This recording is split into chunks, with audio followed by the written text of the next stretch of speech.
Hey guys, how's it going? Welcome back to another episode of LEGO Star Wars Fleet Building 101. And today, I'll be showing you guys my custom LEGO Arquebus-Class Star Destroyer. So this here is my Arquebus Star Destroyer. Now, this is actually not either a canon design or a Legends design. This is my own custom fanon design. And I designed it for Crazy Dog Studios' for one of his weekly mock challenges, which I'll have linked in the top right hand corner. And I had a lot of fun with it, so I figured I'd show you guys this design because I am quite proud of how it turned out.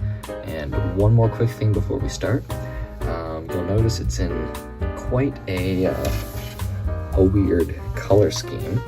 And that is because this is actually an alternate build of these two LEGO city sets, and that's because I designed this while I was in my residence at university, and I didn't really have my full LEGO collection like I do at home. But that out of the way, let's get into it. So for starters, just like the Venator, this Star Destroyer has a twin bridge design. At first when I designed it, it wasn't really like a practical thing. It was just a, I just thought it looks cool, and you can automatically tell that it's from the Star Destroyer lineage. But now that I've finished the design, I guess I made it in my head where one bridge, maybe this bridge, controls like the Starfighter group, or the Starfighter complement, and then this bridge controls the rest of the ship. There's also right here this little circle which represents the shield bubbles that a lot of the Star Destroyers have, and then this part right here is supposed to be like the power core or the power generation section, just like how a lot of the Imperial Star Destroyers have their like those big bubbles on the bottom. That's what that is meant to represent. Moving on to the sides, there is a cluster of 3 turbo lasers there, made from those stud pieces, those modified stud pieces, and you'll find the exact same thing on the other side. And then one of the things that I'm really happy with is the silhouette of the ship. So I kind of took inspiration from the Arquitens cruiser, whereas the Arquitens has a split at the front and then a large engine cluster to the rear. I put the split at the rear, so it has 2 smaller engine clusters and then just a normal like wedge-shaped front, which is characteristic of a lot of the Star Destroyers. You'll find some thrust details at the back, and then the orange translucent pieces are just representing like just the parts of the ship. Like a lot of the Star Destroyers have lights going through the center. And then getting to the bottom, you'll see why I didn't put the power core on the bottom, and that's because there's actually an orbital bombardment cannon system.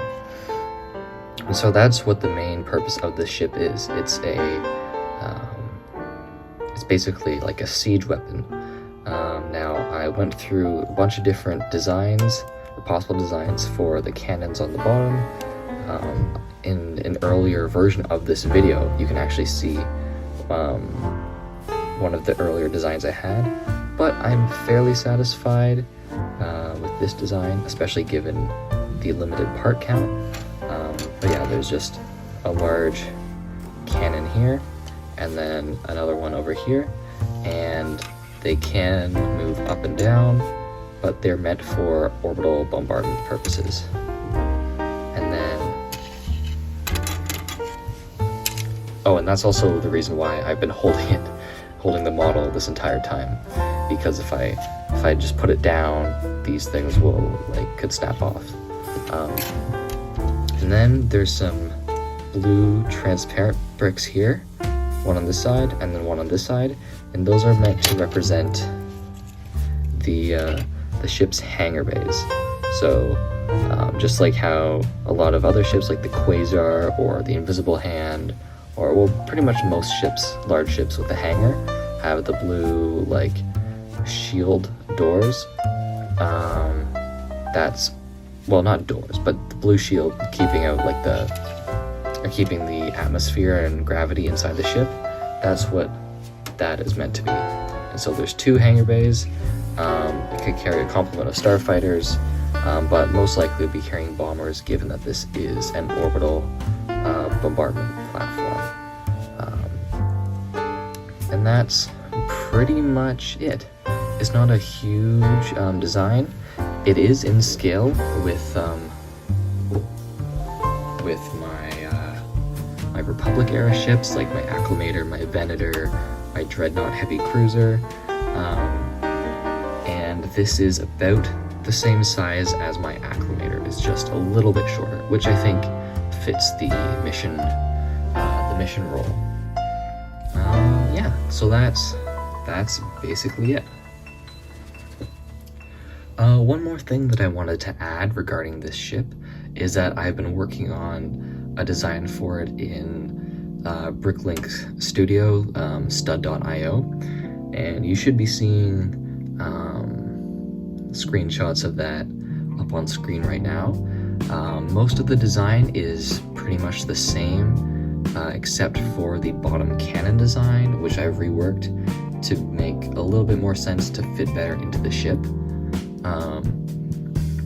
But overall, it's pretty much the same. So the version you're seeing on screen right now from Bricklink Studio is more of what I picture the ship to look like, and what I would have designed it to be if I had access to all of my parts. But I'm still satisfied with the version that I have in front of me, like in hand, especially given the parts constraints that I had. And speaking of Bricklink Studio, I have a lot of, well, not a lot.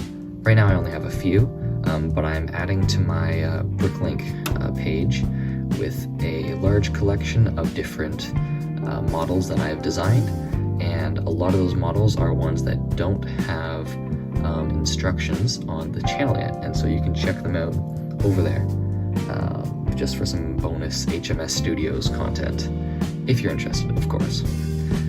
But anyway, this has been this episode of LEGO Star Wars Fleet Building 101. Unfortunately, no tutorial today. I haven't had a ton of free time on my hands as of late, but I still hope you enjoyed this video.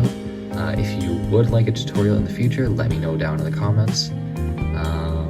Yeah.